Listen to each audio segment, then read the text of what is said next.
warahmatullahi wabarakatuh. Al-Fatihah. A'udzubillahi minasyaitonir rajim. Bismillahirrahmanirrahim. Alhamdulillahirabbil alamin. Arrahmanir rahim. Maliki yaumiddin. Iyyaka na'budu wa iyyaka nasta'in. Ihdinas siratal mustaqim. Siratal ladzina an'amta 'alaihim ghairil maghdubi 'alaihim waladdallin. Amin. Bismillahirrahmanirrahim. Alhamdulillahirabbil alamin. Wa bihi nasta'in wal 'aqibatu lil muttaqin. Wala 'udwana illa 'alal zalimin. Wassalatu wassalamu ala Rasulillah wa ala alihi wassahbihi ajma'in. Subhanaka la ilma lana illa ma 'allamtana innaka antal alimul hakim. Rabbana iftah bainana wa baina qaumina bil haqq wa anta khairul fatihin. Rabbi shrah li sadri wa yassir li amri wahlul 'uqdatam min lisani yafqahu qawli. La haula wa la quwwata illa billahil aliyyil azim. Qala Allah subhanahu wa ta'ala fi kitabihil karim. A'udzu billahi minasyaitonir rajim. Ya ayyuhalladzina amanu taqullaha haqqa tuqatih wa la tamutunna illa wa antum muslimun. Shadaqallahul azim. Sidang jamaah muslimin dan muslimat yang dihormati dan dikasihi sekalian, pertama sekali syukur pada Allah Subhanahu wa taala. Malam ini kita masih lagi diberi kesempatan, diberi kekuatan, dipanjangkan umur, dimurahkan rezeki untuk terus hidup di atas muka bumi Allah Subhanahu wa taala dengan mengerjakan ibadah sepenuhnya. Sidang hadirin muslim-muslimat yang hormati dan dikasihi sekalian, dalam kesempatan yang masanya mungkin agak terbatas, suka saya ingatkan diri saya sendiri dan juga ingatkan diri tuan-tuan dan puan-puan sekalian, kerana kita hidup saling ingat memperingati, berpesan-pesan dengan kebenaran, berpesan-pesan dengan kesabaran, sebagaimana yang Allah sebut dalam surah Al-Asr, innal insana lafi khusrin illa allazina amanu wa 'amilus shalihat wa tawasaw bil haqq wa tawasaw bis sabr. Semua manusia akan rugi, melainkan yang pertama orang yang beramal saleh, orang yang beriman dan beramal saleh dan berpesan-pesan dengan kebenaran, berpesan-pesan dengan kesabaran. Kita insya Allah beriman belaka, dan kita insya Allah sudah ada amal saleh yang kita buat di atas muka bumi. Tambah satu lagi saja, berpesan-pesan atau ingat memperingati antara satu sama lain. Bila saya bagi nasihat, bagi peringatan, bukan untuk diri tuan-tuan, untuk diri saya sendiri. Sebab orang yang bercakap, kalau dia tak buat, Allah murka. Ya ayyuhalladzina amanu lima taquluna ma la taf'alun. Kabura maqtan indallahi an taqulu ma la taf'alun.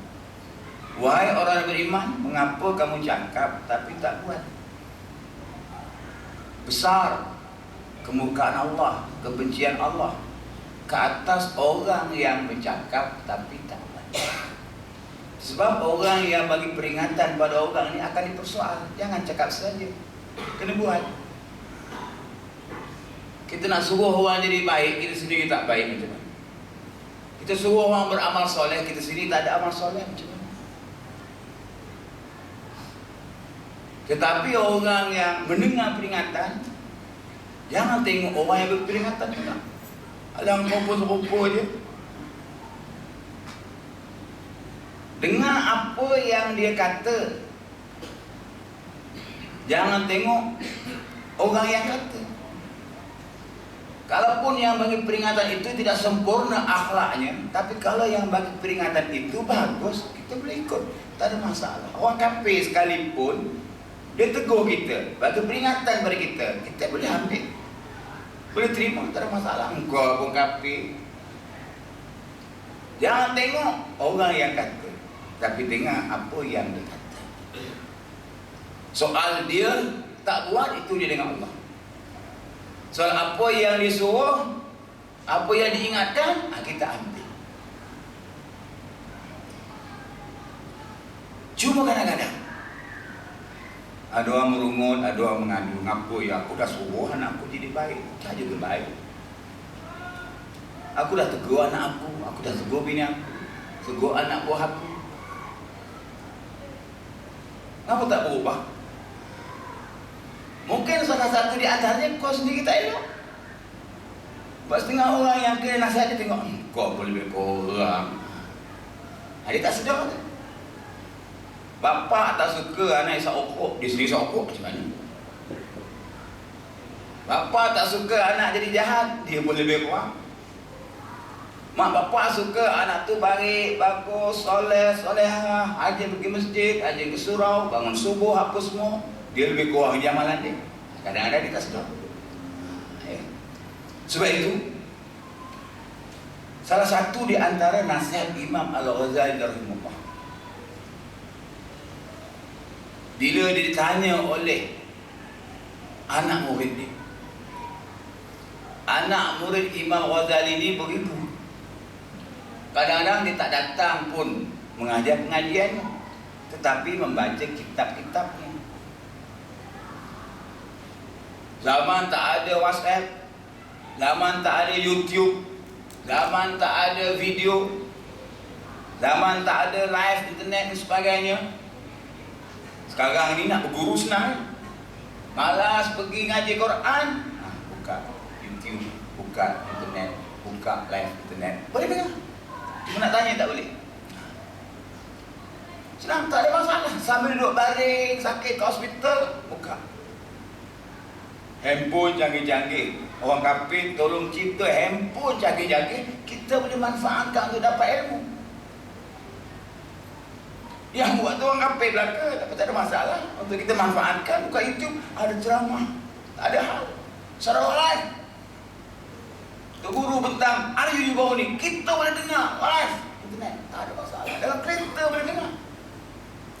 Tak payah ngadap TV, tak payah depan dia. Dalam kereta jam jalan tu, buang masa jam tak ada apa-apa, buka internet, boleh pasang, tak ada masalah. Tak ada sebab untuk kita tidak mendapat ilmu dengan kemudahan teknologi yang ada. Zaman hari itu tak ada, tapi kitab Imam Ghazali tersebar masyarakat. Orang yang tak kesempatan untuk mendekati Imam Ghazali, berguru dengan Imam Ghazali secara berdepan, bertalaki, tak ada peluang jauh, hantar surat, sampai surat. Dah berapa lama sampai tak tahulah. Telegram tak ada, telegram tak ada, apa tak ada zaman hari itu. Mungkin berbulan-bulan. Ini salah satu di antara jawapan Imam Ghazali rahimahullah dalam menjawab pertanyaan salah seorang muridnya. Dijawablah dengan sepucuk surat juga, hantar balik. Salah satu di antaranya nasihat yang ke-15, iaitu 24 nasihat kepada anak-anak muda. Nama kitab tu dikarang balik, ditulis ayyuhal walad, wahai anak-anak. Salah satu di antaranya saya nak ambil yang ke-15. Kalau nak ambil yang pertama, kena sampai yang ke-24. Jenuh 24 jam tak habis. Ambil yang ke-15 cukup. 1 jam malam ni selesai. Wahai anakku yang tercinta, kita semua ni anak Imam Ghazali. Hatim Al-Asram, murid Asy-Syaqiq Al-Bukhari rahimahullah ta'ala, pernah ditanya oleh gurunya, engkau telah belajar daripadaku selama 30 tahun. 30 tahun. Siapa pernah guru 30 tahun? Ngaji pondok pun habis tinggi 10 tahun. Ngaji sekolah kebangsaan 6 tahun. Sekolah menengah 5 tahun. Berguru pula bukan hari-hari. Berguru dengan ustaz hanya pada waktu ustaz itu datang mengajar. Masuk universiti 3 tahun, 4 tahun. Ini 30 tahun disiplin. Orang dulu berguru 30 tahun bertalaki depan tok guru, buka kitab, baca selai demi selai. Itu disiplin orang dulu mengaji. Kita pun tak ada. Tak apa, tak ada telinga dengar pun dapat pahala juga. Au mustami'an, orang yang mendengar. Kun aliman, pertama jadi orang berilmu. Yang kedua muta'aliman, yang ketiga mustami'an. Jadi mustami' pun tak apa. Tukar dengar je, mustami' dengar.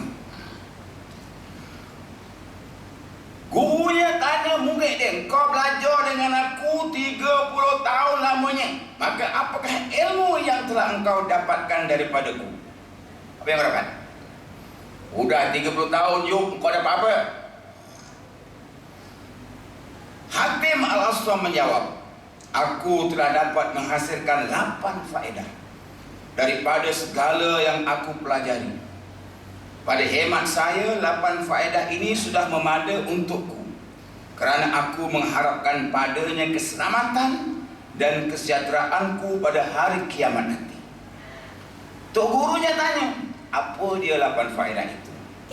Hatim Al-Aswam menjawab, pertama, sesungguhnya aku telah melihat kepada makhluk-makhluk yang ada di dunia ini, lalu aku mendapati bagi setiap makhluk ini mesti ada sesuatu yang dikasihinya dan diasyikinya. Dia syok orang tu lah, asyik, sangat kasih, sangat sayang asyik ni. Dan aku melihat pula bahawa ada sebahagian daripada sesuatu yang dikasih itu hanya menemani kekasihnya sehingga sampai ia sakit saja. Dah sakit tinggal, tak suri, tak jenguk, tak ziarah. Dan ada pula yang sentiasa menemaninya sehingga dalam kubur. Itu baik sikit sampai ke kubur. Dah mati, hantar sampai ke kubur. Manakala yang lainnya akan terus balik dan tidak mau untuk bersama-sama dengan kekasihnya dalam kubur. Walaupun waktu hidup, apatah lagi pasangan yang sedang bercinta, yang baru kahwin. Orang bercinta baru kahwin, ditunjuk kemesraan, kecintaan suami isteri itu cukup intim. Dapat anak seorang, berjalan 3 batu jarak.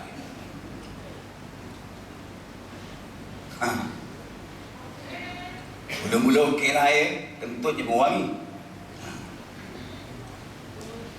Ia akan membiarkan kekasihnya tinggal seorang diri dalam kubur.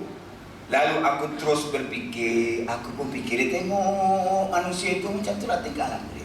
Allah tinggal ke manusia tu, dia tengok standard dia. Sehidup semati kononnya. Sakit ditinggal. Paling baik hantar sampai ke kubur. Lepas tu balik siapa nak tunggu? Lalu aku terus berfikir, dan akhirnya aku buat kesimpulan bahawa sebaik-baik kekasih itu ialah kekasih yang setia, mengiringi kekasihnya dalam kubur dan menjadi penghibur dan teman setia. Dan tidak ada kekasih yang bersedia untuk berbuat demikian selain daripada amalan yang soleh. Maka aku terus menjadikan amalan soleh ini sebagai teman dan kekasihku, supaya ia dapat menerangi kuburku dan menghibur hatiku, dan sudah pasti ia tidak akan meninggalkan aku duduk bersendirian. Jadi Hatim tadi buat kesimpulan daripada pemerhatian dia. Di dunia hidup sekali, makan sekali, duduk serumah, tidur sebantal, apa semua sekali. Senang sama merasai, susah sama rasai. Senang sama nikmati, susah sama dirasai, punya intim hubungannya. Dah mati so tinggal. Jadi yang boleh menemani adalah amalan.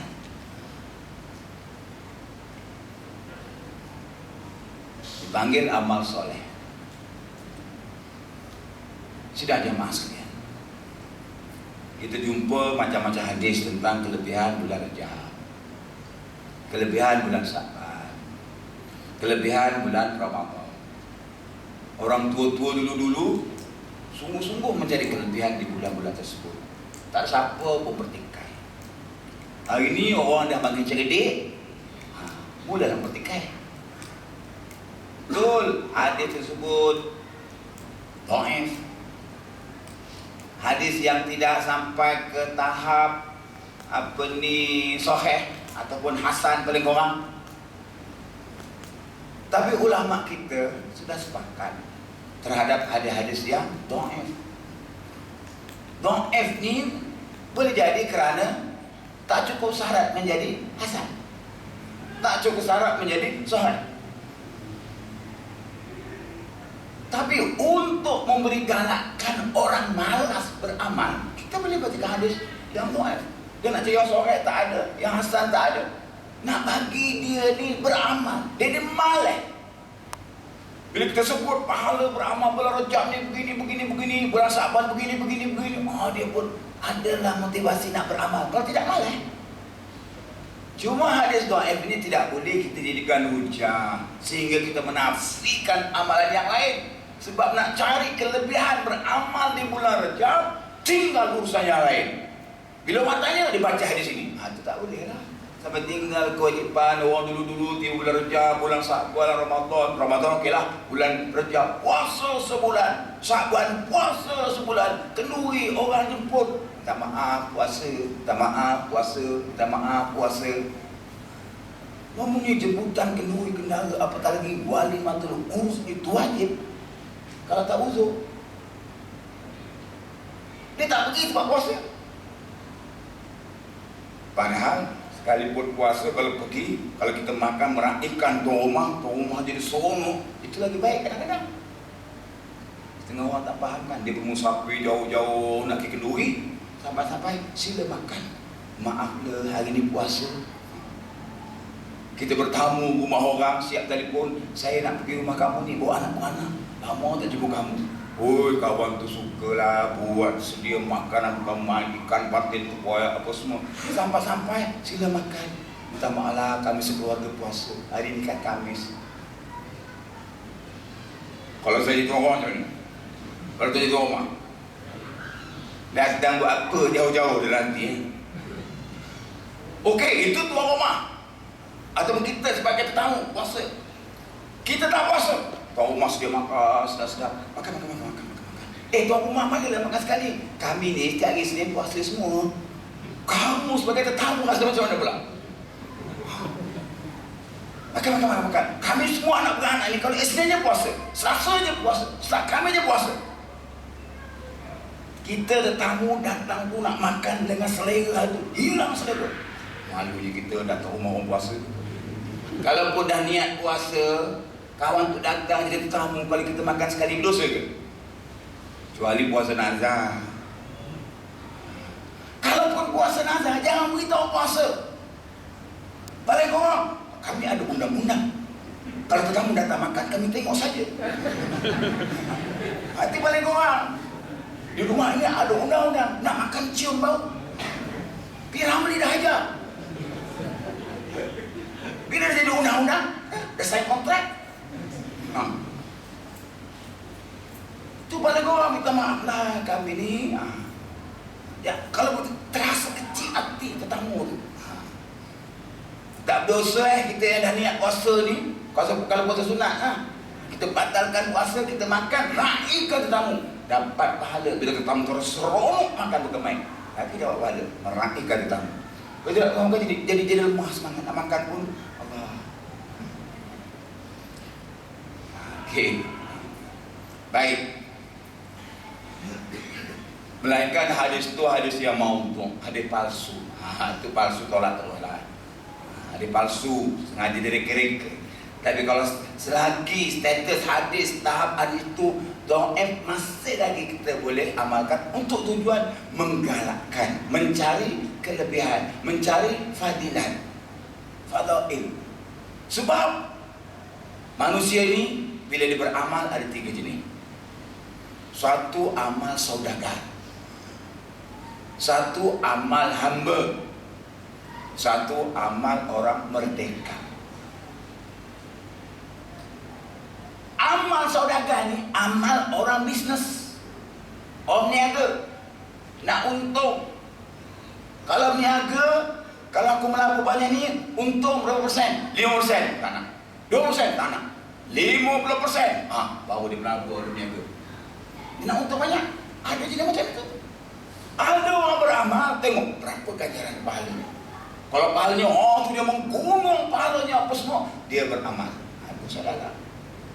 Nak kira untung, nak kira pahala lebih, tak apa, tak salah.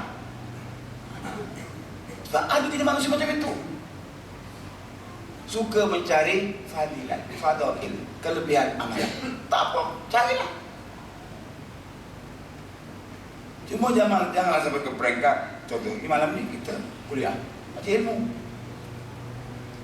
Tapi sebab dia jumpa suatu hadis tentang kelebihan sembahyang sunat, lepas maghrib sampai ke isyak, kalau kita tak genti-genti sembahyang, kemudian pahalanya begini, dia pun sembahyang lepas 2 rakaat.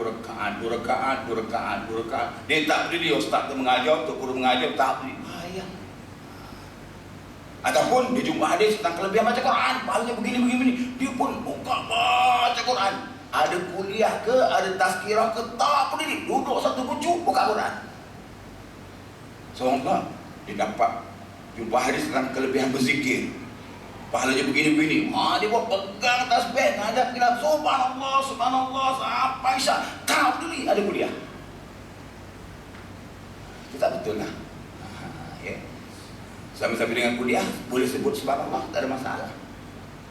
Baca Quran nanti tengah malam waktu orang tidur, baca Quran lah. Orang tak tengok pun. Apa perlu baca Quran ketika ada kuliah? Itu tak betul lah. Betul lah, ada kelebihannya. Tapi kalau dia majlis ilmu lebih aula, lebih afdal, lebih utama. Yang kedua, amal hamba. Apa kamu ramal? Dan Tuhan perintah. Kamu tak buat, dan Tuhan larang. Tuhan buat. Tuhan yang suruh dia buat. Tuhan tak suruh dia tak buat. Tuhan larang dia tak buat. Itu amal hamba. Pun tak salah. Kita sembahyang kerana Allah perintahkan. Sifat orang-orang mukmin, tak kira laki-laki, tak kira perempuan, bila datang ke tempat ketetapan Allah Subhanahu wa taala, syariat Allah, hukum Allah, sami'na wa ata'na. Itu sepatutnya sifat orang-orang mukmin. Tak kira laki, tak kira perempuan. Bagi kita hamba, kita taat. Itu amal hamba. Satu lagi, amal orang merdeka. Dia beramal bukan semata-mata kerana Allah perintah. Dia beramal bukan semata-mata nak dapat pahala, tapi sebagai tanda syukur. Allah perintah, ya. Cari pahala, ya. Sebagaimana Rasulullah dan para sahabat. Rasulullah kan sampai bengkak-bengkak kaki, bengkak lutut, sampai letih. Siang hari berdakwah, malam bermunajat, qiyamul lail bertahajud. Sampai Siti Aisyah pun, kesian. Bila ditanya, bukan dipersoal, ditanya. Nabi tak ada dosa, tapi bila dia beristighfar tu menangis-nangis, merintih-rintih tengah malam. Dosa apa pun tak ada. Bila ditanya oleh Aisyah, sengaja. Afala akuna abdan syukur. Salahkah aku menjadi hamba yang bersyukur pada Allah Subhanahu wa taala? Tak salah. Sedangkan kita ni taubat tunggu ada dosa. Aku tak ada dosa nak taubat apa? Berapa kali kita beristighfar sehari semalam. Baik. 3 jenis amal tersebut tetap diterima oleh Allah Subhanahu wa taala. Okey, yang kedua, faedah kedua. Sesungguhnya aku melihat sekalian makhluk ini sentiasa mengikuti kehendak nafsu dan bersegera menunaikan apa jua kehendak nafsu. Lalu aku fikir firman Allah Subhanahu wa taala yang berbunyi, wa amma man khafa maqama rabbih wa nahan nafsa 'anil hawa fa innal jannata hiyal ma'wa. Dan adapun orang yang takut akan berdiri di hadapan Tuhannya dan menahan nafsu daripada kehendaknya, maka orang itu akan dijadikan baginya surga itu sebagai tempat tinggalnya. Daripada pemikiranku terhadap ayat ini timbul satu keyakinan dalam hatiku bahawa Quran itu benar, nafsu itu mesti dimusuhi. Lalu aku pun menjadikannya sebagai musuh dan aku berjuang menentangnya, dan aku tidak menjaganya, aku tidak memanjakannya sehingga ia tunduk kepadaku dan merasa puas hati dengan tugasnya untuk taat dan beribadah kepada Allah Subhanahu wa taala. Tengoklah, kita kadang kita boleh tengok tingkah laku manusia ni, tengok ambil pengajaran. Tengok ngapalah dia. Lepas satu kereta baru beli. Kereta tu elok lagi, jual beli baru. Lepas satu handphone lagi beli. Lepas beli rumah lagi. Lepas beli bini pula. Maknanya kadang-kadang kita terfikir ni ikut nafsu ke keperluan. Kita ni hidup ada perkara yang menjadi suatu keperluan yang kalau tak ada susah kita nak hidup, susah kita nak bergerak. Satu lagi tak sangat perlu, tapi tak cantik pula kalau tak ada. Dipanggil aksesori. Ya. Itu untuk nak bagi cantik je. Tapi kadang-kadang kita lebihkan aksesori daripada benda yang sangat-sangat perlu. Yang dipanggil daruriyat tadi. Itu penting. Macam anak muda, dia baru kahwin, sewa rumah, gaji sikit, isteri pun gaji sikit. Apa keperluan dalam sebuah rumah?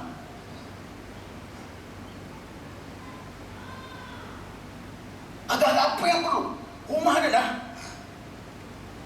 Sewa tiap bulan boleh bayar, tapi tengok rumah kosong je. Adakah terus kita nak bilang saya cantik-cantik? Berbuaikan, beli peti sejuk yang mahal, set karaoke. Kadang-kadang ada dua keperluan, antara TV, satu set karaoke, peti sejuk. Walaupun peti sejuk itu mungkin harganya lebih mahal berbanding TV, antara TV dengan peti sejuk paling penting. Kita jenis bukan hari-hari pergi pasar, kerja pun pagi sampai ke petang, malam baru sampai. Kalau kita fikir, oh peti sejuk penting, kita boleh beli kita boleh beli dengan anggaran bajet seminggu simpan kat peti. Tak payah kita hari-hari kita nak pergi pasar beli borong. TV tak penting. Nak tahu perubahan semasa dan berita, kita ada handphone masing-masing. Boleh baca Facebook, isu semasa sentiasa ada. Surat khabar pun ada, murah ya. Kemudian, oh kita nak pergi kerja ni kena ada transport. Duit tak cukup. Tengok, kalau kita pergi beli kereta, tanggung hutang. Sedangkan kita pergi ni, kalau kita naik taksi, kos dia apa dia tak tinggi mana. Naik ERT lagi murah, naik komuter pun murah. Kalau terus beli kereta, menanggung hutang yang banyak, bagi duit tiap-tiap bulan, defisit. Adakah kereta itu keperluan? Adakah daruri? Jadi kalau masa-masa bila merancang macam itu, selesai masalah ekonomi rumah tangga. Ya. Baik. Mana kalau kita tengok oleh manusia, oh ini nafsu. Kita lawan nafsu kita. Ada setengah orang tu, dia beli kenapa? Jiran sebelah beli. Dia beli kenapa? Kawan beli. Dia beli kenapa? Tengok iklan. Macam iklan keluar kat TV kan. Terbeli tukar. Akhirnya menanggung hutang. Jadi lawan naluri itu, nafsu itu nak memiliki, tapi lawan, tentang, jadikan musuh. Memang Nabi kata ada 5 musuh orang mukmin. Pertama, orang kafir yang memeranginya, yang memusuhinya. Kedua, mukmin yang dengki. 3, munafik. 4, nafsu. 5, syaitan. Itu 5 musuh orang mukmin. Orang kafir jelas musuh kita. Mukmin yang dengki itu pun musuh kita. Munafik itu pun musuh kita. Yang ketiga, yang keempat, nafsu. Yang kelima, adalah syaitan. Jadi kita jadikan musuh. Ini kalau kita jadikan ayat ini pegangan, kita akan perangi musuh nafsu itu. Dan orang yang memerangi nafsu, fa innal jannata hiyal ma'wa. Jadi tempat tinggalnya adalah surga nanti. Faedah ketiga, sesungguhnya aku melihat setiap orang berusaha untuk menghimpunkan harta benda di dunia ini sebanyak-banyaknya, kemudian lalu dia menahannya dan tidak mau mendermakannya. Lalu aku memikirkan akan firman Allah, ma indakum yanfadu wa ma yanfadu wa ma indallahi baqin. Apa yang di sisimu itu akan habis dan pahala yang ada di sisi Allah itu kekal. Himpun harta banyak-banyak bertimbun-timbun pun akan habis lama-kelamaan, tapi pahala tak habis. Biar harta kita habis, kita infakkan, pahalanya kekal walaupun kita mati. Allah bagi macam-macam amalan yang kekal sampai ke mati. Apa dia? Sedekah jariyah.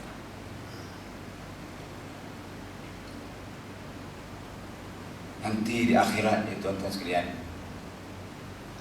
ada 3-4 golongan yang berebut nak masuk surga. Bukan di dunianya berebut, akhirat pun berebut, tapi nak masuk surga dulu. Sehingga Allah perintahkan malaikat Jibril settlekan masalah. Kumpul, tanya seorang-seorang. Satu kelompok dia tanya, sebab apa kamu nak berebut masuk surga, tak bagi peluang orang lain? Dia kata, aku ingat dulu ada satu pengajian yang aku ikuti, orang yang mati syahid akan masuk dulu ke surga sebelum orang lain. Oh gitu. Siapa ngajar? Tok Guru. Kalau Tok Guru yang mengajar kamu sehingga kamu ini dapat motivasi yang tinggi, rangsangan yang tinggi, berjihad sebab ajaran Tok Guru kamu, ustaz kamu, patutnya Tok Guru kamu dulu lah masuk surga, bukan kamu. Dengan ilmu dia tu kamu yakin berjihad fisabilillah, mati syahid, masuk surga sebelum orang lain. Sekarang kamu minggir ke tepi, bagi lalu meretuk guru kamu, boleh? Malaikat yang mengatur dia pun akurlah. Yang kedua, kau bahal apa bergebur-gebur nak masuk surga? Aku ni dulu pergi haji, aku kerjakan dengan sepenuh hati sehingga aku dapat haji mabrur. Dan aku yakin orang yang dapat haji mabrur Allah akan tempatkan di surga dulu sebelum orang lain. Mana kau tahu? Yop, Tok Guru juga ngajar. Kalau gitu, Tok Guru kamu lah masuk surga dulu, bukan kamu. Minggir kau ke tepi, bagi laluan Tok Guru. Dia pun akur. Malaikat yang atur, akur lah. Kau pula yang ketiga, apa saya ni dulu waktu hidup kat dunia paling banyak menginfakkan harta benda. Di akhirat ni kau nak dakwa apa pun dah tak jadi riak, sebab semua sudah dihisap. Di dunia tak boleh. Di dunia kalau tidak kerana aku, masjid ni tak jadi. Oi, terima akulah masjid yang itu dah riak. Di akhirat kau nak dakwa pun dakwalah, sebab sudah dihisap oleh Allah Subhanahu Wa Taala. Tak kira kau nak sombong ke apa ke, akhirat dah tak kira dah. Amalan dah habis. Dia nak bangga dengan amalan dia pun dah akhirat. Tak apa, tak kisah. Oh, dia belum berdakwa. Akulah yang paling banyak menderma, siapa siap itu, siapa siap ini. Infakku, sedekah jariyah, wakaf, tanah itu wakaf aku, tanah itu wakaf aku, kubur itu wakaf aku, sekolah itu wakaf, masjid itu wakaf, semua harta bendaku habis aku infakkan untuk jalan Allah Subhanahu Wa Taala. Sebab aku yakin orang yang ada amal yang macam itu Allah akan bagikan dia sangat besar dan akan masuk surga dulu sebelum orang lain. Siapa ngajar? Tok Guru juga. Akhirnya malaikat panggil Tok Guru. Tuan-tuan guru semua datang. Sekarang Tuan Guru dipersilakan masuk surga akan diikuti oleh murid-murid Tuhan. Sifat Tuhan Guru ni di surga, di dunia pun dia rendah diri, di akhirat pun rendah diri juga. Tak boleh macam tu. Kalau tidak kerana orang ni berjuang sampai mati syahid, aku tak jadi macam ni tau. Sebab dia berjuang menegakkan agama Allah Subhanahu Wa Taala sehingga tertegak Islam. Akhirnya begitu mudah aku mencari ilmu. Sebab Islam tertegak sangat mudah. Islam dilaksanakan sangat mudah, ilmu dikembangkan dengan jasa dia. Oh, yang mati syahid. Tok Guru tengok punya rendah diri, mengiktiraf orang yang mati syahid. Kalau tidak kerana orang yang mendapat haji mabrur pun aku takkan jadi macam ini. Aku percaya antara jasa orang yang antara doa orang yang haji mabrur, orang yang hajinya mabrur ini doanya tak dijawab. Aku yakin dia turut mendoakan ke atas aku selaku guru dia. Dengan doa dia itulah aku jadi macam ni. Ini kalau tidak kerana para hartawan menyumbangkan harta benda, menginfakkan harta benda, bersedekah macam-macam, tak terbina pusat dakwah Serantau yang saya jadi menteri. Kerana sumbangan orang ramai, saya boleh jadi mudir, saya boleh mengurus pusat dakwah Serantau, melahirkan para dai, para doan yang berkhidmat di Sabah, di Sarawak, mengembangkan Islam di sana, sehingga sekarang 1000 orang berjaya Islamkan oleh para dai, para doan, lepasan pusat dakwah Serantau. Malam ni sebahagiannya saya bawa ke sini. Anak-anak dahulu di belakang sana, jangan orang dibina orang. Esok dia dah berkhidmat, nak bertugas di sini. Atau permintaan orang sini, esok ada carnival kan? Dia tak nak Muslim, dia nak Muslimat, kita bawa Muslimat. Dan mereka balik nanti akan menjadi dai, dia doa. Muslimat, dia akan mengajar di tadika amal yang Yayasan Amal tubuhkan. Sekarang kita ada 5-6 tadika. Tadika itu open untuk Muslim dan non-Muslim. Sebab kita jadikan tadika itu sebagai satu wasilah untuk dakwah. Kita tidak declare sebagai tadika Islam, tadika amal ni. Orang bukan Islam pun boleh tak belajar. Alhamdulillah. Yang Muslimin akan berkhidmat di kawasan pendalaman, menyampaikan dakwah Islam. Ada satu tempat namanya Pulau Bangi. Mula-mula kita datang, kampung Serangan, seorang pun tak ada Muslim. Kampung Pasir Hitam, seorang pun tak ada Muslim. Sekarang di kampung Serangan, satu masjid 2 tingkat kita dirikan. Bawah tempat solat, atas tadika. 40 orang, 50 orang masuk Islam. Kampung Pasir Hitam, kita boleh buatkan satu surau. Sebab 30 orang termasuk ketua kampungnya masuk Islam. Siapa yang mainkan peranan? Dai kita, doa kita, bekas-bekas pelajar pusat dakwah Serantau. Sekarang kita ada 80 pelajar. Kalau tidak kerana sumbangan para hartawan ni menginfakkan harta bendanya, pusat dakwah pun tak akan wujud. Sebab semua pelajar yang datang belajar ni free, ditajuk. Yayasan Amal cari sumbangan daripada kopra-kopra, daripada orang perseorang sebagainya. Bukan duit kita pun, bukan Yayasan Amal, duit mereka disumbangkan. Bila kita cerita sikit, tunjuk sikit, malam ni cuma tak bawa laptop, tunjuk ya. Tunjuk sikit tapi ada pamphlet kat belakang sana. Tahu pun saya bawa. Nak bagi peluang tuan-tuan menjadi golongan yang ketiga, para hartawan. Sumbangan apa yang ada? Pamphlet tu ada baca apa tu pusat dakwah Serantau. Ataupun balik rumah buka internet, klik sahaja website pusatdakwahserantau.net ataupun Facebook Pusat Dakwah Serantau.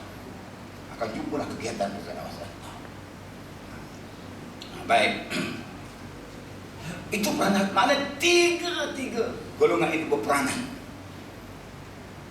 Jadi atas dunia ini tak boleh masing-masing mendakwa. Akulah dah. Semuanya berperanan. Akhirnya 4 golongan, mati syahid, haji mabrur, hartawan dan tuku seiringan masuk surga.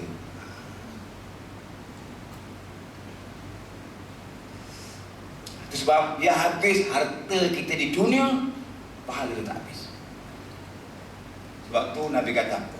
Iza mahla ibnu Adam Bila mati anak cucu cicit Nabi Adam ni, terputus seluruh amalannya illa min salas, melainkan 3 dia. Mula-mula disebut apa? Shadaqatun jariyah, sedekah jariah, sedekah yang berkekalan. Kedua, ilmu yang bermanfaat. Ketiga, anak soleh yang mendoakan kesejahteraan kedua bapa dia. Tuan-tuan, ada 3 peluang. Kadang-kadang peluang nombor 3 tu susah ya Ustaz. Anak saya semua dah besar-besar, tak ada yang soleh. Kahwin dengan Mak Saleh adalah tak soleh. Tak ada yang soleh. Paling-paling kurang nama soleh pun tak ada juga. Cucu lah payah Ustaz. Tak ada peluang. Yang kedua, ilmu yang bermanfaat. Allah temani kerja technician. Ya, mana ada ilmu tukang masak. Ya, dah tak ada peluang pula. Kita bukan tok guru, tak mengajar pun. Yang pertama, sedekah jariah. Yang ini takkan langsung, tak boleh. Aku tak ada harta Ustaz. Sedekah jariah tak semestinya harta banyak. Sekarang orang jual tanah wakaf dengan jumlah yang lot yang paling kecil, setengah kaki persegi, 0.5 kaki persegi, RM10. 1 kaki persegi, RM50. Orang peluang untuk semua. Sekarang semua orang boleh berwakaf. Dulu kita bayangkan wakaf itu mesti orang kaya, orang miskin tak ada peluang. Mana boleh?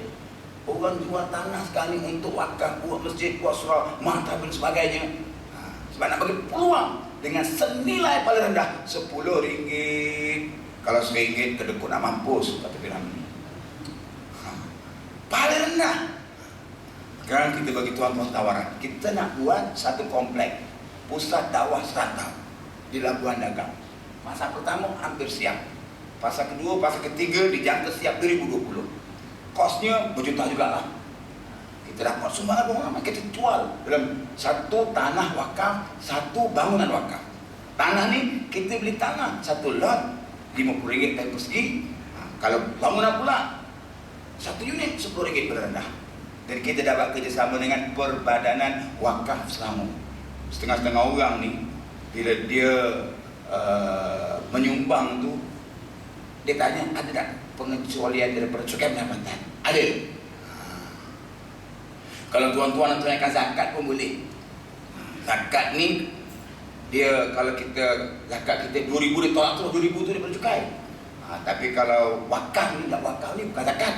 Bila wakaf ni 7% je. Kalau syarikat 10%. Itu peraturan Perbadanan Wakaf Selangor.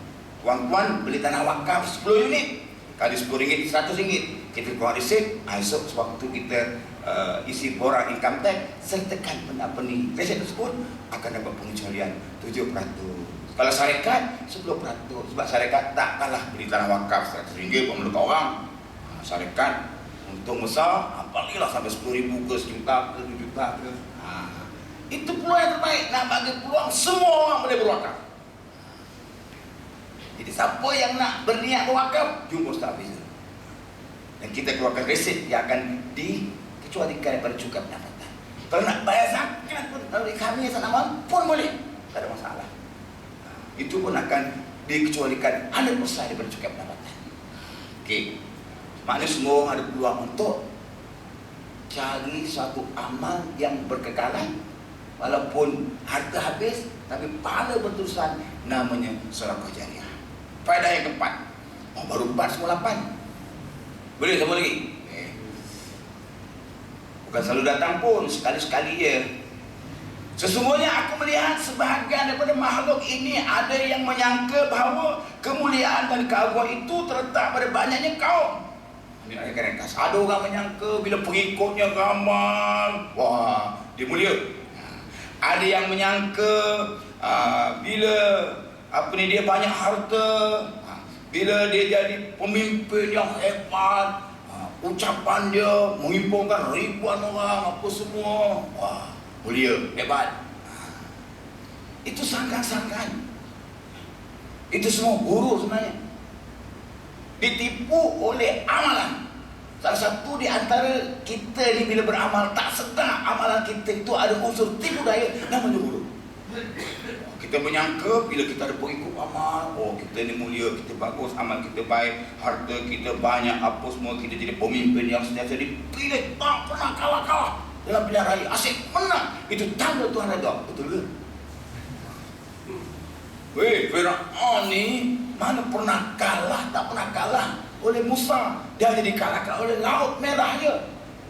Kalau nak kira berapa lama dia berkuasa, Namrud tidak pernah boleh dikalahkan oleh Nabi Ibrahim. Dia kalah dengan nyamuk je. Nyamuk yang kalahkan dia, nyamuk yang matikan dia. Bukan tentera Nabi Ibrahim. Nabi Ibrahim tak ada tentera untuk lawan Namrud. Tapi Allah bawakan satu tentera namanya nyamuk, masuk ke hidung, mampus dia. Oh, nyamuk boleh dijasa. Jadi biarkan nyamuk membunuh. Oh, yang sombong. Jangan pula kita gunakan hujah tak boleh bunuh nyamuk, Ustaz. Nyamuk pernah berjasa pada Nabi Ibrahim, kerana nyamuklah yang membunuh Namrud. Jadi biarkan air itu takut, nyamuk air itu bunuh, dengan kita mati. Itu tak betul lah. Baik. Lalu aku memikirkan firman Allah, inna akramakum indallahi atqakum. Orang yang mulia ni bukan kerana banyak pengikut. Orang yang mulia bukan kerana dia pemimpin yang tak pernah ditukar ganti lamanya. Oh, bukan orang yang banyak harta, tak. Tapi orang yang takwa di sisi Allah Subhanahu wa ta'ala. Maka aku pun memilih jalan takwa. Yang kelima, aku melihat ramai orang yang saling maki-memaki, umpat-mengumpat, dan aku dapati hal ini berpunca daripada sifat hasad dengki. Maki, umpat, ngata, pelekeh, label, macam-macam. Senang sangat itu menghukum orang kan? Kerana dengki. Dengki sebab kawan tu kaya, dengki sebab kawan tu ada kuasa, dengki sebab kawan tu ada ilmu. Lalu aku memikirkan firman Allah Ta'ala, nahnu qasamna bainahum ma'isyatahum fil hayati dunya, dan sesungguhnya kamilah yang membahagikan segala sumber kehidupan mereka di atas dunia ini. Jadi kalau kita ada sifat qanaah, ada qanaah ni memada dengan apa yang Tuhan bagi, tak timbul masalah dengki. Dan dia kaya dengan usaha dia kaya lah. Kita dengki apa? Kita khianat apa? Dengki apa? Kalau kita rasa iri hati dengan kita pun turut berlumba-lumba untuk mengejar sesuatu dengan tidak fitnah kawan tu, itu dikatakan kita dengki orang yang berilmu. Kita pun rasa iri hati. Dengki yang tidak menimbulkan hasad. Bila hasad tu busuk, setakat dengki menimbulkan iri hati, kita pun, aku pun nak jadi macam dia. Tak apa, kita tak cipta kat orang, tak burukkan dia. Macam sekarang orang bubuk jadi pemimpin kan, nak bubuk jadi pemimpin sebab bila jadi pemimpin tu dia rasa megah, rasa dihormati, rasa ada kuasa, ada power dan sebagainya. Tak apa, boleh kempen lah jalan sihat. Maksud kempen jalan sihat apa? Kita sekarang, orang sekarang ni nak pilih pemimpin, tengok siapa yang paling kuat berkhidmat. Itu je, tunjukkanlah khidmat yang baik. Jangan burukkan orang lain. Tak apa, kita boleh berlawak, tak kisah. Allah yang menilai niat kita. Tengok kawan tu bagi satu beg, lepas tu budak sekolah, kita bagi 2 beg. Bilang macam tu tak apa, yang untung bukan kita, budak untung. Niat macam mana? Sisi Allah. Dia bagi 1 kilo gula, kita bagi 2 kilo. Dia bagi RM10, kita bagi 100. Tapi jangan dengki. Jangan menunjuk, sudah, diam-diam. Kita buat tak tahu. Nak pakcik saya sembang RM100. Diam-diam. Tangan kanan bagi, tangan kiri sorok belakang. Mana jangan bagi orang tahu. Ini perlu sebab apa? Lepas tu bangga. Itu dah riak. Ada satu kisah. Zaman dulu ni ada seorang ni, dia tanam jagung. Musim jagung dia niat kan, kalau jagung aku menjadi ni, aku nak sedekahkan kepada budak pondok. Dia bawa lah jagung tu banyak-banyak. Jumpa seorang kawan, nak buat mana jagung ni? Aku nak hantar pergi kat pondok. Aku dah niat dulu. Nak buat apa kau sedekah jagung? Budak pondok pun tanam jagung. Tak apalah, aku dah niat. Dia pun jumpa Tok Guru, Assalamualaikum, saya nak bersedekah jagung Tuan Guru. Tuan Guru pun dah orang nak bersedekah, dia tak kata tak payahlah, kami jagung banyak. Dia terima. Nggak ada hati. Kalau tak dia kat belakang, terima kasih banyaklah. Dia pun minta izin balik, tunggu dulu. Yang kau bersedekah kami, aku pun nak bersedekah juga lah. Pergi belakang rumah, balik bawa kambing seekor. Nah, aku sedekah pula kamu kambing aku banyak. Tu guru saya tidak mengharapkan balasan. Betul kamu tak harapkan balasan, tapi aku nak bersedekah dia. Bawa balik kambing. Kali ke pada nak dia bawa satu guni jagung, dapatnya kambing seekor. Balik usul kambing. Jumpa kawan dia balik. Tadi bawa jagung, sekarang bawa kambing. Tok guru tu bersedekah. Oh gitu. Dia pun terfikir, kalau dia bersedekah bawa kambing seguni, bawa jagung seguni, dapat kambing. Kalau aku bagi dia kambing ataupun bagi dia lembu, tentang dapat sekuntum. Dia pun cari lembu. Tang-tang pergi rumah Tok Guru. Assalamualaikum Tuan Guru. Waalaikumsalam. Apa hal? Saya nak bersedekah lembu ni Tuan Guru. Alhamdulillah. Tambahlah kat sana, tambah. Lepas tu dia tambah. Apa lagi? Saya nak mengajar kejap lagi. Ini Tok Guru. Ini halah Tok Guru. Tok Guru pun faham. Oh, okey. Tunggu jap. Dia pergi belakang rumah, ambil seguni jagung tadi, bagi kat dia. Kamu dah bersedekah aku lembu, terima kasih banyaklah. Nah, kau ambillah jagung. Jagung ni ada seorang sahabat tadi bagi. Kami dah jenuh makan jagung, kau ambillah. Jenuh kawan ni. Bila niat tak betul, dan tu Tuhan balas. Tak ikhlas, mengharapkan balasan yang besar. Akhirnya dapat jagung yang dia tadi pelik kawan tu. Apa sedekah jagung. Akhirnya jagung itu dapat gede. Itu jangan mimpi. Jangan pelik kes sedekah orang. Okey. Ada satu peristiwa. Ada seorang sahabat namanya Sauban. Dia rajin sembahyang berjamaah. Suatu hari tak muncul. Rasulullah pun heran, mana pergi Sauban. Tanya sahabat, seorang pun tak tahu apa sebab tak datang. Siapa tahu rumah dia, jom kita pergi. Seorang pun tahu, saya boleh tunjuk ya Rasulullah. Pergi 3 jam belum sampai. Bayangkan 3 jam jalan kaki.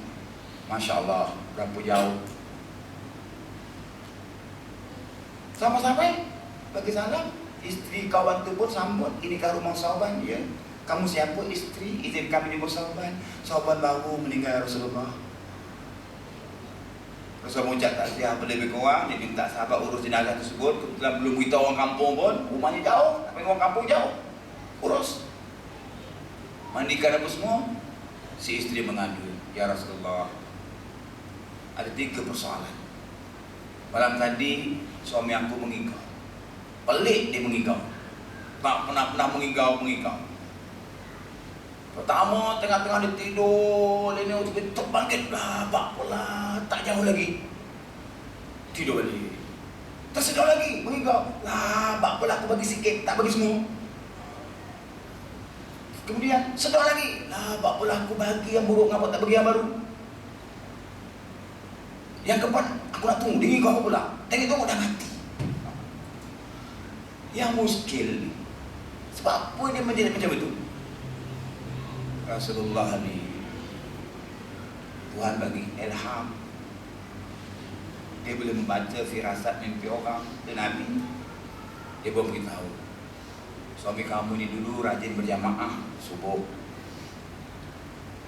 Pernah tak waktu dia pergi sembahyang berjamaah subuh ni, dia bercerita pada kamu yang dia pernah memapah orang tua yang tak larat untuk sembahyang di papahnya sampai ke masjid. Allah kira pahala langkah dia tu memapah orang tu ke masjid punya besar gandaan dia.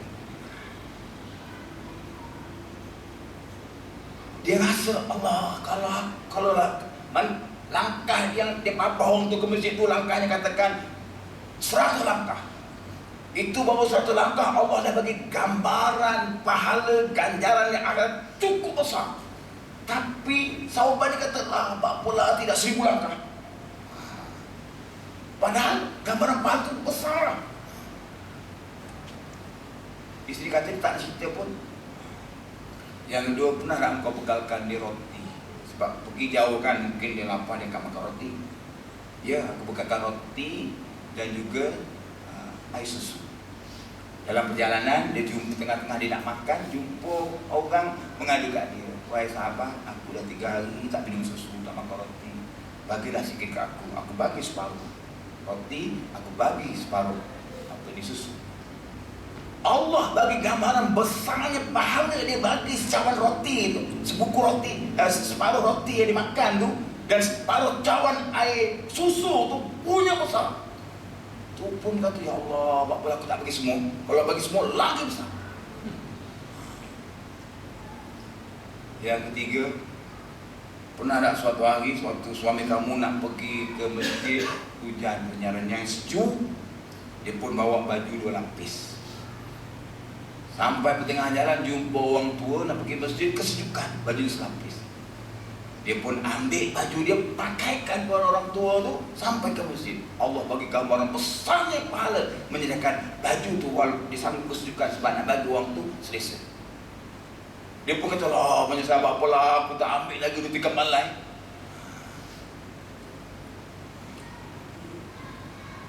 Maknanya tuan-tuan sekalian, sikit amalan kita ni pun Allah dah bagi ganda-ganda pahalanya kalau besar.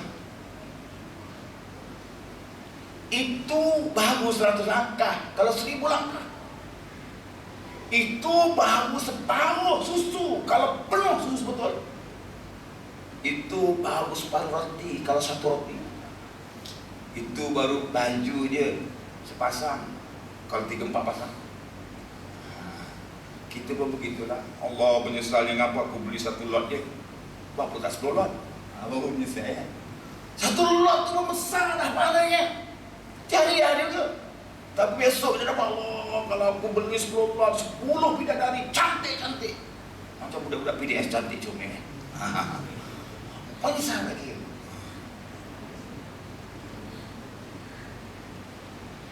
Di bulan Ramadan. Bulan Ramadan ni orang ni belum untuk berinfak, pahalanya besar.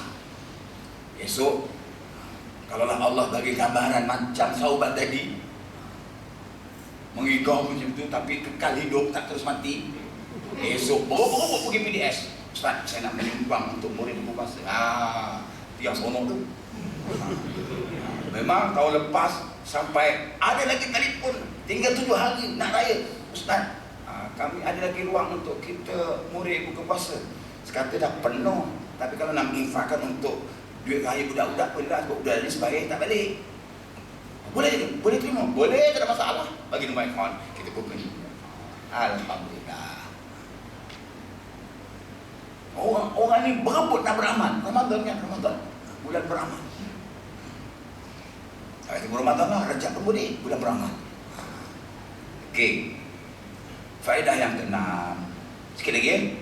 Semua 8, 6 dulu lagi. Sesungguhnya aku melihat manusia ini satu sama lain saling bermusuh-musuhan kerana ada suatu tujuan atau suatu sebab. Lalu aku memikirkan firman Allah, inna syaitana lakum adun fattakhidhu aduwa. Sesungguhnya musuh kamu yang nyata syaitan. Itulah musuh kita, bukan sama manusia. Orang kafir ni walaupun dia musuh yang memerangi, tapi dia juga madukung kita, dia juga sasaran dakwah kita. Mana lebih baik daripada kita memusuh orang kafir, daripada kita berbanding yang kita jadikan ia satu sasaran dakwah kita.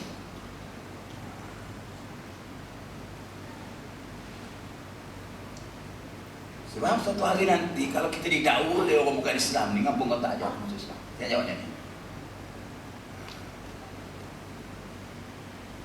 Sabah Sarawak. Sarawak di umat Islam ni 30%, 31%. Di Sarawak masih lagi 56% ke atas. Di Sabah. Tapi gerakan Kristian juga hebat. Kalau kita pergi Sabah Sarawak, saya sering pergi visi baru balik daripada Ulu Tubau, tempat orang Penan, rumah panjang. Kalau kita berjalan daripada Sarawak nak sampai kawasan pedalaman ni, setiap 1-2 kilometer SIB, gereja sidang Injil Borneo. Banyak. Masjid 10 km belum tentu jumpa masjid satu. Sama juga dengan Sabah. Daripada KK nak pergi ke Dingau, saya jumpa 1-2 masjid. Tapi gereja kiri kanan berlawan-lawan sama mereka. Katolik, Sidang Injil Borneo dan macam-macam lagi, SIB. Jadi kalau kita fikir, kalau kita biarkan, ia akan bertambah Kristian. Islam semakin mengecil. Islam yang dulu tahun 80-an, 70-an, 60-an tahun zaman Tun Datuk Mustafa, Islam ramai-ramai tapi terbiar gitu saja. Bila kita pergi balik baru ni, rupanya ada surau yang terbiar, ada masjid terbiar tengah-tengah hutan rimba. Semak sama. Bila kita tanya, masing-masing 7 IC Muslim, Islam. Semayang? Tak tahu semayang, bah. Tak tahu semayang, bah. Tapi ngaku Muslim. Kita pun, sebab mungkin dia melakukan perkara-perkara yang menyebabkan akidah dia batal yang dia tak perasan, kita pun Islamkan dia. Bila kita nak Islamkan dia, dah Islam, Ustaz, saya sudah 5 kali masuk Islam. Rupanya dah 5 kali, itu kali ke-6. Ya Allah. Tapi gini, lepas Islamkan tinggal, lepas Islamkan tinggal. Kali ni lepas kita Islamkan mereka, kita ambil anak mereka seorang, 2 orang, mari belajar PDS. Kita tanya kita sponsor. Sebab belajar di PDS ni, kalau kita kena yuran macam di FPT yang lain, maka tak ada orang nak belajar. Sebab bila belajar PDS, keluar jadi dai. Keluar tak boleh jadi pegawai kerajaan. Jadi kita tak diiktiraf. Kita nak jadi dai je. Kami sponsor kamu belajar setahun setengah. Balik kamu jadi imam di kampung kamu. Kamu jadi pendakwah, ajak warga kamu masuk Islam. Ajak datuk kamu masuk Islam. Ajak nenek kamu masuk Islam. Kita ajak ilmu dakwah. Kita ajak kaedah dakwah. Kita ajak metode dakwah. Dakwah ni tak semesti kita cakap terus terang, nenek kamu Islam, nak tunjukkan akhlak yang baik. Ada seorang namanya Tuil, baru kita viral dalam grup WhatsApp, beberapa kawan kita dapat WhatsApp. Dia ni anak dia masuk Islam dulu, isteri masuk Islam dulu, dia kendian. Bila kita pergi, apa Tuil tak masuk Islam? Dia kata, saya malu dengan jiran dia. Jiran dia tu padri Kristian, banyak bantu dia. Apa pula senyap-senyap dalam Islam. Dia tak mau, dia tak sanggup. Tapi bila kita minta izin, anak kamu ni dah masuk Islam, kita nak bawa belajar di PDS, boleh? Boleh, tak ada masalah. 2 anak dia belajar di PDS, seorang lagi seorang perempuan. Cuti baru dia, anak perempuan dia balik. Namanya Anja Syafiqah. Dia tengok perubahan anak dia tu bagus, akhlak bagus, apa semua bagus. Yang anak lelaki nama Christopher, nama Islamnya Abu Rashid pun bagus. Setiasa hubungi dia, telefon, bagi salam. Dulu dia ni tinggal agak berjauhan sebab dia kerja, langsung tak nak hubungi mak bapak dia. Bila Muslim sentiasa dia pelik, engkau duduk di Kuala Lumpur punya jauh, sanggup telefon. Dulu kau duduk kat Sarikeh pun tak nak telefon. Sarikeh dengan tempat tinggal dekat, dia tak nak telefon, tak nak tengok. Tengok ada perubahan. Akhirnya dia masuk Islam. Anak saya tanya, kamu ajak ke bawah Islam? Tak ada. Tanya Anja pula, Syafiqah, kamu ajak ke bawah Islam? Tak ada. Maknanya timbul kerana perubahan yang berlaku pada anak-anaknya. Balik anak salam, anak cium tangan. Tanya orang Nabi, kalau disalam mak bapak dia cium tangan tak? Peluk tak? Peluk tak? Salam tak? Apa tak? Tapi Islam aja. Balik cium tangan. Walaupun bapak kamu tak Islam, mak kamu Islam, tetap mak bapak kamu. Kamu boleh peluk dia, cium dia, biar dia merasai. Dia pun terfikir, dulu aku peluk anakku, baby dia dah besar, aku tak nak peluk, aku tak nak cium dahi dia, anak aku pun tak nak cium aku, apa semua, cium tangan pun tak pernah, apa tak pernah. Terasa dia. Dia sayang pada anaknya, tapi dengan pelukan tu terasa sangat-sangat. Kita sebagai muslim bapa, kalau anak kita dah besar ni, kita jarang-jarang peluk dia kan. Balik malam ni peluk air darat tu, ajak dia, apa ya bapak ni.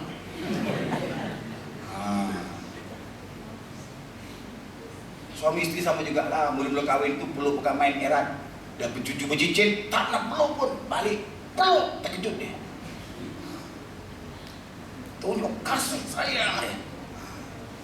Ini perlu ada makna ni.